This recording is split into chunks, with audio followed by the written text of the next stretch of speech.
गुरुर्ब्रह्मा गुरुर्विष्णु गुरुर्देवो माहेश्वर गुरुर्साक्षात् परं ब्रह्म तस्मै श्री गुरवे नमः। ध्यानमूलं गुरुमूर्ति पूजामूलं गुरुपदं ज्ञानमूलं गुरुवाक्य मोक्षमूलं गुरुकृपा। ओम नमो भगवते वासुदेवाय। श्री हरि संक्षिप्त महाभारत जय श्री कृष्ण। प्रथम खंड आदि पर्व। जय श्री कृष्ण। अभी तक हमने जाना याति को स्वर्ग से निकाल दिया जाता है और विभिन्न ऋषियों द्वारा अपने तपोबल से उन्हें वापस स्वर्ग में पहुंचाया जाता है और पुरुवंश का वर्णन किया जाता है, कैसे सभी पांडवों का और कुरुवंश का आरंभ हुआ। आज हम पढ़ेंगे राजऋषि शांतनु का गंगा से विवाह और उनके पुत्र भीष्म का युवराज होना। जय श्री कृष्ण। वैशंपायन जी कहते हैं, जन्मेजय इक्ष्वाकु वंश में महाभीष नाम के एक राजा थे। जय श्री कृष्ण। वे बड़े सत्यनिष्ठ और सच्चे वीर थे। जय श्री कृष्ण। उन्होंने बड़े बड़े अश्वमेघ और राजसूय यज्ञ करके स्वर्ग प्राप्त किया। जय श्री कृष्ण। एक दिन बहुत से देवता और राजऋषि, जिनसे महाभीष भी थे, ब्रह्मा जी की सेवा में उपस्थित थे। जय श्री कृष्ण। उसी समय श्री गंगा जी भी वहां आई। जय श्री कृष्ण। वायु ने उनके श्वेत वस्त्र को शरीर से कुछ खिसका दिया। जय श्री कृष्ण। तब वहां उपस्थित सभी लोगों ने अपनी आंखें नीची कर ली, जय श्री कृष्ण। परंतु राज ऋषि महाभीष ने उन्हें निशंक देखते रहे। जय श्री कृष्ण। तब ब्रह्मा जी ने कहा, महाभीष, अब तुम मृत्यु लोक में जाओ। जिस गंगा को तुम देखते रहे हो वह तुम्हारा अपीरी करेगी और तुम जब उस पर क्रोध करोगे तब वह इस शाप से मुक्त हो जाओगे। जय श्री कृष्ण। महाभीष ने ब्रह्मा जी की आज्ञा शिरोधार्य कर यह निश्चय किया, मैं पुरुवंशी राजा प्रतीप का पुत्र बनूं। जय श्री कृष्ण।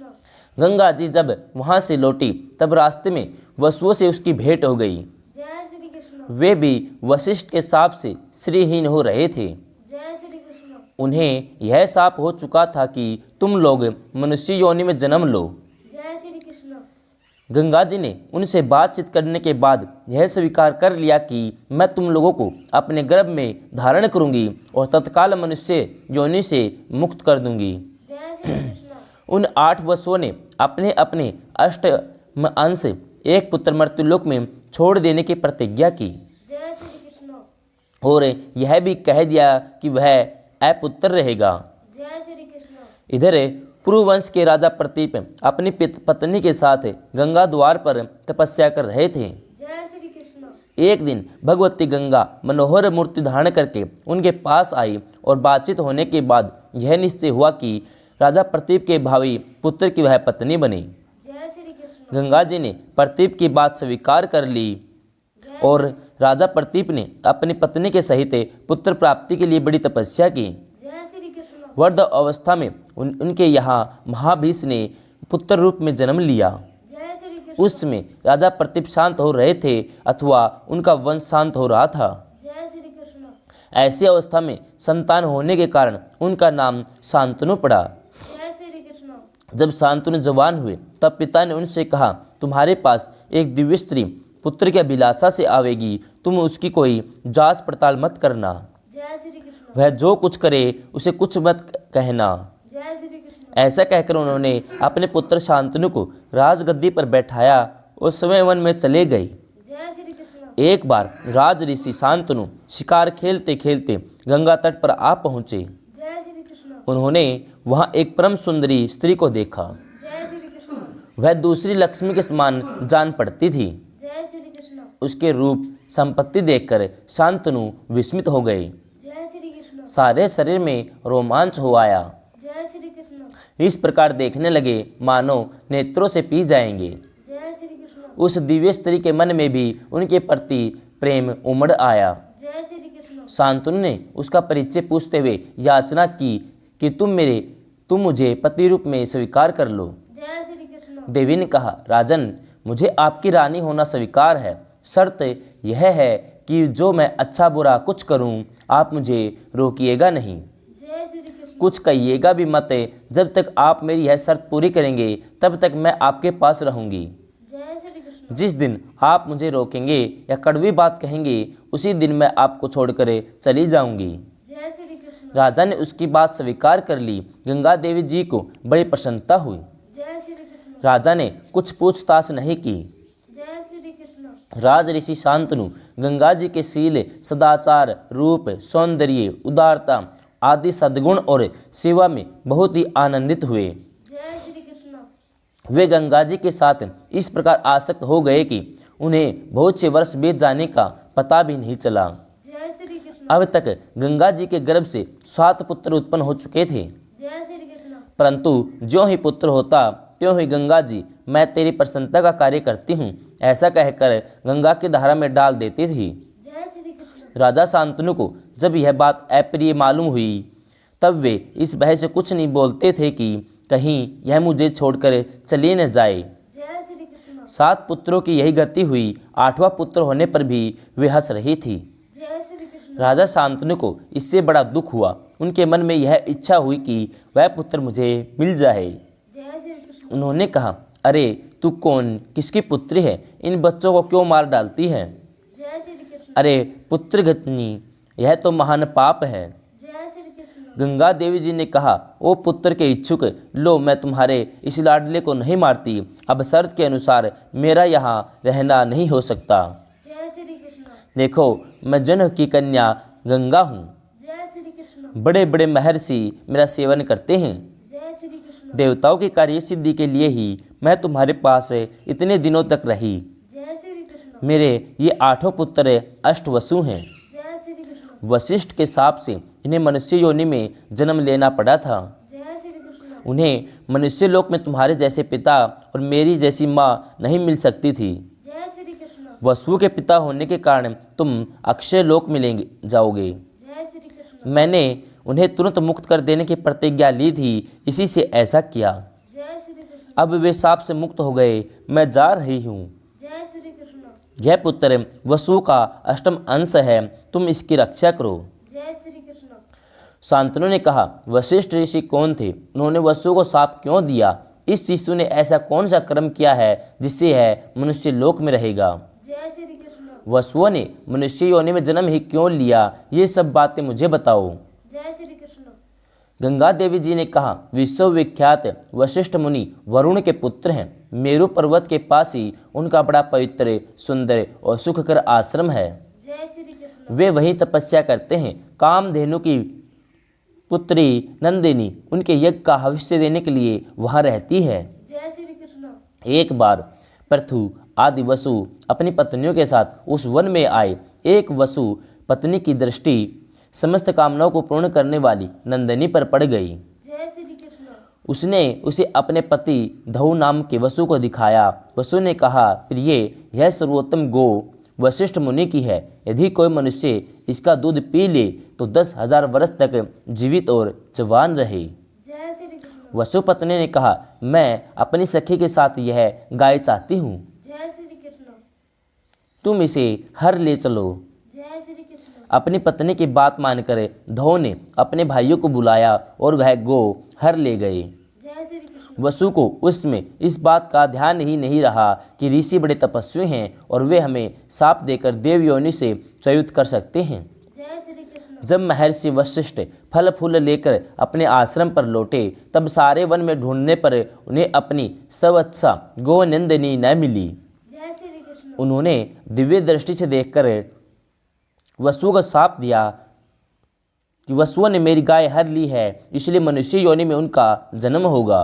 जय श्री कृष्ण। जब परम तपस्वी और प्रभावशाली ब्रह्म ऋषि वशिष्ठ ने वसुओं को शाप दे दिया, उन्हें यह बात मालूम हुई, तब वे उन्हें प्रसन्न करने के लिए नंदिनी सहित उनके आश्रम पर आए। जय श्री कृष्ण। वशिष्ठ ने कहा, और सब तो 1-1 वर्ष में ही मनुष्य योनि से छुटकारा पा जाएंगे, परंतु यह धौ नामक वसु अपना कर्म भोगने के लिए बहुत दिनों तक मर्तलोक में रहेगा। जय श्री कृष्ण। मेरे मुख से निकली बात कभी झूठी नहीं हो सकती। जय श्री कृष्ण। यह वसु भी मर्तलोक में संतान उत्पन्न नहीं करेगा। जय श्री कृष्ण। साथ ही अपने पिता की प्रसन्नता और भलाई के लिए स्त्री समागम का भी त्याग कर देगा। जय श्री कृष्ण। वशिष्ठ की बात सुनकर सब के सब मेरे पास आए और यह प्रार्थना की कि हमें जन्म लेते ही तुम अपने जल में फेंक देना। जय श्री कृष्ण। मैंने स्वीकार कर लिया और वैसा ही किया। जय श्री कृष्ण। यह अंतिम शिशु वही धो नाम का वसु है। जय श्री कृष्ण। यह चिरकाल तक मनुष्य लोक में रहेगा। जय श्री कृष्ण। यह कहकर गंगा जी उस कुमार के साथ ही अंतर्ध्यान हो गई। जय श्री कृष्ण। जन्मेजय राजा शांतनु बड़े मेधावी, धर्मात्मा और सत्यनिष्ठ थे। जय श्री कृष्ण। बड़े बड़े देव ऋषि, राज ऋषि उनका सत्कार करते थे। जय श्री कृष्ण। इंद्रिय निग्रह, दान, क्षमा, ज्ञान, संकोच, धैर्य, तेज उनमें स्वाभाविक रूप से विद्यमान थे। जय श्री कृष्ण। वे धर्म नीति तथा अर्थनीति में निपुण थे। जय श्री कृष्ण। वे केवल भरतवंश के ही नहीं, सारी प्रजा के एकमात्र रक्षक थे। जय श्री कृष्ण। उनका चरित्र देखकर सब लोगों ने यह निश्चय किया कि काम और अर्थ से बढ़कर धर्म ही है। जय श्री कृष्ण। उन दिनों धार्मिकता से सब बढ़ चढ़कर वे ही थे। जय श्री कृष्ण। प्रजा का शोक, भय और बाधा मिट गई थी। जय श्री कृष्ण। सब सुख की नींद सोते और जागते थे। जय श्री कृष्ण। उनके तेजस्वी शासन से प्रभावित होकर दूसरे सामंत राजा भी यज्ञदान आदि में तत्पर रहते थे। जय श्री कृष्ण। वर्ण आश्रम धर्म की उत्तरोत्तर वृद्धि होने लगी। जय श्री कृष्ण। क्षत्रिय ब्राह्मणों की सेवा करते, वैश्य क्षत्रियों के अनुगामी रहते और शूद्र ब्राह्मण क्षत्रिय वैश्यों की प्रेम से सेवा करते थे। जय श्री कृष्ण। उनकी राजधानी थी हस्तिनापुर। जय श्री कृष्ण। वहीं से वे सारी पृथ्वी का शासन करते। उनके राजत्व काल में पशु, शुक्र, हरिण, पक्षियों तक कोई नहीं मार सकता था। जय श्री कृष्ण। उनके राज्य में ब्राह्मणों की प्रधानता थी। वे स्वयं बड़े विनय के साथ राग और द्वेष से रहित होकर प्रजा का पालन पोषण करते थे। जय श्री कृष्ण। देवता, ऋषि और पितरों के यज्ञ के लिए उद्योग होता रहता था। जय श्री कृष्ण। राजा शांतनु दुखी, अनाथ, पशु पक्षी सभी प्राणियों की रक्षा करते थे। जय श्री कृष्ण। उसमें सबकी वाणी सत्य से आश्रित थी। जय श्री कृष्ण। सबका मन दान के लिए उत्साहित रहता था। जय श्री कृष्ण। 36 वर्ष तक पूर्ण ब्रह्मचारी का निर्वाह करते हुए राजा ने वनवासी जैसा जीवन व्यतीत किया।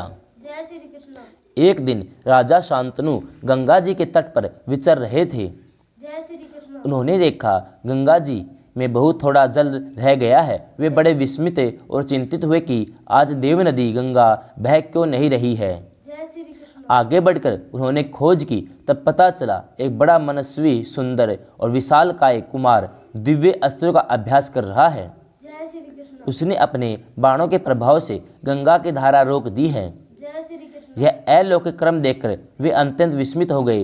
उन्होंने अपने पुत्र को पैदा होने के समय ही देखा था, इसलिए पहचान भी नहीं सके। जय श्री कृष्ण। उस कुमार ने राज ऋषि को शांतनु को माया से मोहित कर दिया और स्वयं अंतर्ध्यान हो गया। जय श्री कृष्ण। अब राज ऋषि शांतनु ने गंगा जी से कहा कि उस कुमार को दिखाओ। जय श्री कृष्ण। गंगा जी सुंदर रूप धारण करके अपने पुत्र का दाहिना हाथ पकड़े उनके सामने आई और उनका अनुपम सौंदर्य, दिव्य आभूषण, निर्मल वस्त्र देखकर राज ऋषि शांतनु उन्हें पहचान न सके। जय श्री कृष्ण। गंगा जी ने कहा, महाराज यह आपका 8वां पुत्र है जो मुझसे पैदा हुआ था, वही है। जय श्री कृष्ण। आप इसे स्वीकार कीजिए और अपनी राजधानी ले जाइए। जय श्री कृष्ण। इसने वशिष्ठ ऋषियों से सांगोपांग वेदों का अध्ययन कर लिया है। अस्त्रों का अभ्यास पूरा हो चुका है। जय श्री कृष्ण। यह श्रेष्ठ धनुर्धर युद्ध में देवराज इंद्र के समान है। जय श्री कृष्ण। देवता और असुर सभी इसका सम्मान करते हैं। जय श्री कृष्ण। दैत्य गुरु शुक्राचार्य और देव गुरु बृहस्पति जो कुछ जानते हैं वह सब इसे मालूम है। जय श्री कृष्ण। स्वयं भगवान परशुराम को जिन शास्त्रों का ज्ञान है उन्हें भी यह जानता है। जय श्री कृष्ण। आप इस धर्म अर्थ निपुण धनुर्धर वीर को अपनी राजधानी में ले जाइए। जय श्री कृष्ण। मैं इसे सौंप रहे हूँ। जय श्री कृष्ण। राज ऋषि शांतनु अपने पुत्र को राजधानी में लाकर बहुत सुखी हुए और शीघ्र ही उसे युवराज पद पर अभिव्यक्त कर दिया। जय श्री कृष्ण। गंगा नंदन देवव्रत अपने शील और सदाचार से सारे देश को प्रसन्न कर लिया। जय श्री कृष्ण। इस प्रकार बड़े आनंद से 4 वर्ष और बीत गए। जय श्री कृष्ण। जय श्री कृष्ण।